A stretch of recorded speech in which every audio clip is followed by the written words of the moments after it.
Olá, sejam bem-vindos. Bom, hoje a gente vai conversar um pouco sobre esse livrinho aqui, o Moby Dick, do Herman Melville, tá? E devo dizer que dentre todos os clássicos que eu li, esse daqui ocupa um espaço muito especial. Porque eu li ele muito cedo, certo? Eu li ele ali quando tinha uns 16, 17, foi um grande desafio. E eu confesso que eu não fiz uma interpretação tão profunda dele, eu mal consegui terminar ele, porque ele é muito denso, eu não estava acostumado com a linguagem. Além de que talvez ele necessite ou uma experiência de vida, ou uma leitura, um arcabouço literário bom para ser entendido, né? Mas olha só que interessante, depois de uns 10 anos, faz uns 3 anos, assim, alguma coisa assim, eu vim aqui e reli ele, essa mesma edição aqui, ó, tá toda suja, tá toda acabada já, né? E não é à toa. Uma coisa interessante é que o livro, ele falou coisas diferentes para mim, nas duas vezes que eu li. Então, tive uma percepção quando eu era mais jovem, uma percepção quando eu era mais velho. E isso representa muito bem a definição de um clássico, porque, segundo Italo Calvino, um clássico é um livro que nunca acaba o que tem para dizer, é um livro que, se você lê em diferentes épocas da sua vida, você vai ter uma interpretação diferente. E esse daqui foi justamente o caso de Moby Dick, né? Antes de tudo, eu acho que você vai encontrar revisões maravilhosas na internet, aulas, palestras fantásticas, que você vai se aprofundar muito, que se você não conhece a história a fundo, talvez assistindo uma palestra você venha saber, né? Nada, claro, nada como ler o livro, mas assim, você tem um material de suporte muito grande. Então, meu intuito aqui não é vir aqui novamente contar a história para vocês, apesar que eu vou falar dela, mas sim dar uma visão pessoal do que este livro foi para mim, correto? A primeira coisa que a gente tem que ter em mente quando for ler esse livro aqui é que ele conversa com muitos clássicos.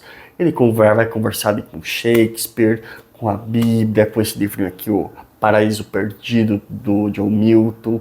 Vai ter muitas semelhanças, né? Até porque os personagens, os nomes dos personagens aqui, da maioria, são bíblicos. Então, assim, é um livro que conversa com muitos autores da literatura clássica. E olha só que interessante, muitos autores que já se tornaram clássicos, como Faulkner e Camus, eles também conversam com esse livro. Tanto é que existe uma tradução do Moby Dick feita pelo Camus. Ele gostava tanto desse livro que chegou a traduzir ele, né? Então, por esse e outros motivos que eu já disse, ele sem dúvida nenhuma é um clássico. Mas olha só, eu devo dizer que ele não foi um clássico já de cara. Na verdade, nenhum livro né? Tem esse crivo do tempo para ser um clássico. Mas, em contrapartida, esse livro ele foi bem rejeitado na sua história. Por quê? O autor, ele era um cara que nasceu em uma família rica, perderam tudo, ele teve uma vida um tanto quanto sofrida, até que ele foi se aventurar no mar. Ele pegou um barco e foi lá seguir sua vida. E o que acontece? Depois dessa jornada, ele vem a ser um escritor, mas ele começa a escrever coisas lúdicas, de aventura, coisas que o público em geral agradava. E um certo dia ele decide fazer uma coisa mais séria, uma coisa mais profunda, poética, e vem a escrever esse livro aqui. E o que acontece? As pessoas não gostaram, as pessoas não estavam esperando isso. As pessoas estavam esperando que ele falasse sobre suas aventuras com os canibais, descrevesse os canibais novamente, né? Tanto é que, em muitos casos, o Herman Melville ele se propunha a dar palestras sobre literatura, e as pessoas não gostavam da palestra e perguntavam, e os canibais, né? E aí, me conta dos canibais, das suas aventuras, né? Então esse autor, ele é um cara que morreu da pobreza, de certa forma. Aliás, morreu desconhecido.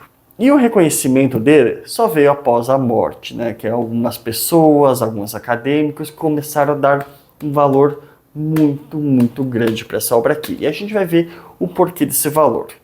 Como eu disse, esse livro tem uma inspiração gigantesca na Bíblia. Tá? Acho que talvez a história seja uma alegoria, os personagens, né? Então, assim, ele é um livro que tem esse aspecto da mitologia cristã, da religião cristã como um todo. Tanto é que o começo dele é assim: Chame-me Ismael. Nosso personagem ali, que está principal, talvez não seja a palavra correta, se auto-intitula Ismael. E agora já vem a grande problemática inicial do livro. A gente não sabe se ele se auto-intitula Ismael, porque a vida dele se parece com a do Ismael da Bíblia, ou porque o nome dele é de fato Ismael, né? Talvez as duas coisas, talvez uma delas, eu não sei. A questão é que, como Ismael da Bíblia é exatamente igual, esse daqui vai ser um cara meio perdido na vida. Ele vai estar ali sem saber o que fazer, talvez à procura de redenção, talvez criando o seu próprio paraíso, como John Milton, né? Criando o seu próprio paraíso que está perdido. Então ele é um cara que vai estar em busca das coisas. Se você relembrar a história do Ismael da Bíblia, ele lá era o filho de Abraão, né? Com uma escrava, que depois de um certo tempo Abraão vai ter um filho legítimo e meio que expulsa ele, assim, meio que deixa de lado ele. Ele vai ter que caminhar no deserto. Então, por si só, eu acho que essa história tem uma conexão bem grande com o livro em si. Enfim, a gente vai ter aqui vários personagens, várias passagens que vão remeter à Bíblia em si. Isso já deixo claro. Outra coisa que você vai ter que tomar cuidado quando ler esse livro é que, sem exagero, gente, ele tem, sei lá, não diria metade, mas eu diria que 1/3, sendo justo, de descrição técnica de baleia. Ele vai ali descrever a anatomia da baleia, o que elas gostam de comer, onde que elas caçam, enfim. Você vai ter muitas e muitas páginas sobre isso, o que pode tornar a leitura um pouco chata, com toda certeza, né? E o livro em si ele vai se passar numa época onde a caça à baleia era legalizada, era, na verdade, uma fonte de economia, uma fonte de vida, e as pessoas realmente precisavam dessa caça à baleia, e não pesca, vocês vão entender por quê, para viver ali, né? Para ter utensílios, desde o osso da baleia era utilizado para algumas coisas, mas esse óleo animal chamado espermacete, era muito utilizado para iluminação. Então você tinha aquelas luminárias, aquelas lâmpadas, né? E com o óleo de baleia, ela iria conseguir queimar por muito, muito mais tempo do que uma vela. Então, assim, era uma atividade muito comum, muito de economia ali, né? Que movimentava a região. Bom, então vamos lá. Vamos falar um pouquinho da história antes de eu entrar na metáfora da história. A história, ela vai, como eu disse, se iniciar no momento que o Ismael ali está em busca de sentido na vida, por assim dizer, e ele vai entrar num barco de um capitão chamado Ahab, ou Ahab, né? Um capitão estranho, que a gente não vai conhecer o cara até metade do livro, por assim dizer, sei lá, até umas 100 páginas, a gente não vai ter ideia, a gente só vai ouvir falar dele, né? A gente vai achar aquele cara misterioso. E olha só, esse capitão, ele tem uma obsessão, que é caçar a Moby Dick, que é ir de encontro à baleia branca, a cachalote branca. E assim, todo mundo ali no barco, que ele reuniu, seus tripulantes, ninguém achava exatamente que esse era o objetivo. Todo mundo achava que iria caçar uma baleia, iria trazer os óleos, os ossos da baleia, a carne da baleia para a cidade e iria viver sua vida. Que a viagem talvez durasse 1 mês, 2 meses, né, de caça-baleia, mas no final das contas a viagem acaba durando muito, muito mais por causa de uma obsessão. A obsessão desse capitão Ahab, certo? A caminho do Pequod. E talvez seja um dos grandes pontos que a gente tem na história, que é essa neurose, essa obsessão para com uma frustração da vida. Porque a gente vem a saber que a baleia, há um tempo atrás, ela cortou a perna do cara. De alguma forma arrancou a perna. Não se sabe como, talvez. Mordida não foi, né, gente? Mas, sei lá, bateu na perna, arrancou ela fora, né? E desde então o Ahab, ele vai ter essa obsessão. Ele vai convencer toda a tripulação a aderir à sua causa. Então, assim, Ele era um puta de um neurótico, gente. Um puta de um neurótico, obsessivo, uma pessoa que não sabia perdoar, né? E aí talvez venha uma das grandes metáforas, o perdão, né? Mas então, beleza, a viagem continua, tal, e aqui vem uma série de spoilers, né? Mas eu acho que você já sabe o final, então tudo bem. A viagem continua ali, e no final eles vão encontrar essa baleia, eles vão ter uma luta severa com a Moby Dick e vão perder.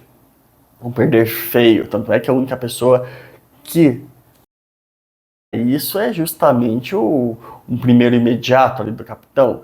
E é um cara que, olha só, que avisa o capitão, pô, ele fala alguma coisa assim, chega cara, já deu, ela não liga pra você. Você considera ela como inimiga, mas ela não considera você como inimigo porque não tá nem aí pra você.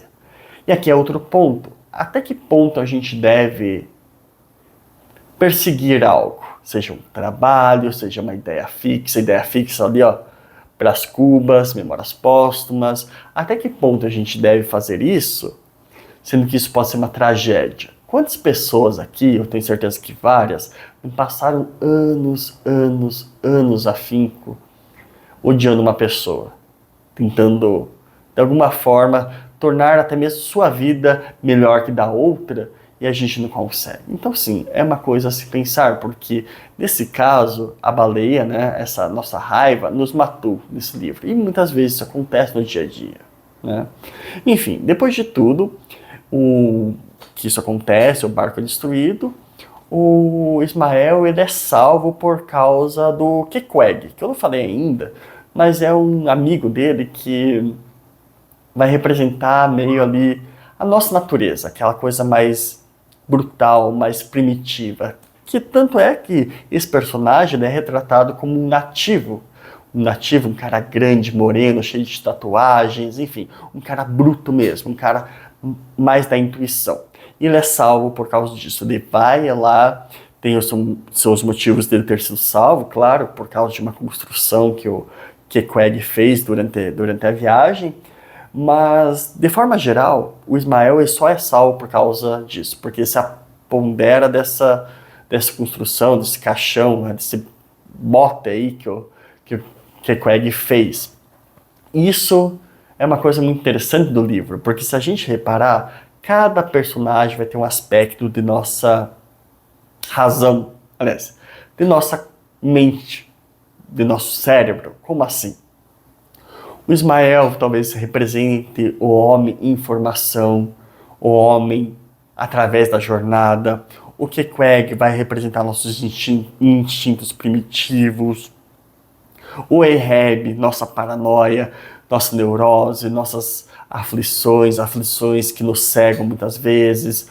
O primeiro imediato, aquele cara que falou, cara, a baleia não liga pra você, representa a nossa humildade, nossa razão. Então, de certa forma, por esse e centenas de outros motivos, esse livro com certeza é um tratado sobre a consciência humana, sobre a busca de significado, sobre a jornada que todos nós vamos percorrer durante a vida. E eu acho isso muito interessante, acho que é muito proveitoso a gente ler quando a gente é novo. E depois vir a ler quando a gente fica mais velho. Mas enfim. Outra coisa que é interessante nesse livro é que a baleia, ela representa talvez o mal. Ela talvez seja o personagem mais vívido, mais interessante desse livro. Porque ela não aparece tanto. Ela vai aparecer, sei lá no final do livro, tá? Mas todo mundo ali está ciente da sua presença. Todo mundo ali sabe que ela pode atacar, sabe o objetivo do capitão. Ela vai permear essa história. Então, com certeza, ela é o ser mais ali importante. E o que a gente pode ter essa metáfora é que talvez ela se equipare com nossa consciência. Então a gente tem todos os aspectos da nossa mente ali e uma consciência, algo que vem lá do fundo. Muitas vezes vem lá do fundo, a gente tem medo, a gente não sabe enfrentar, muitas vezes a gente passa a vida inteira enfrentando e quando vê que não dá, a gente é vencido, enfim. Esse é um aspecto também filosófico do livro que tem que ser levado em consideração. Mas É isso, gente. Eu acho que esse livro aqui, com certeza, a leitura vale. Eu não conheço muitas traduções dele. Eu tenho essa daqui da Landmark. Eu não tenho mais, né? Esse daqui era uma coleçãozinha que eles começaram a fazer dos clássicos. Tem a Divina Comédia, que falam que é uma excelente tradução. Ele é bilíngue, então se você se aventurar a ler em inglês, essa edição com certeza vale, né? E é isso, fica aí minha recomendação do livro. E espero que tenham gostado e até a próxima.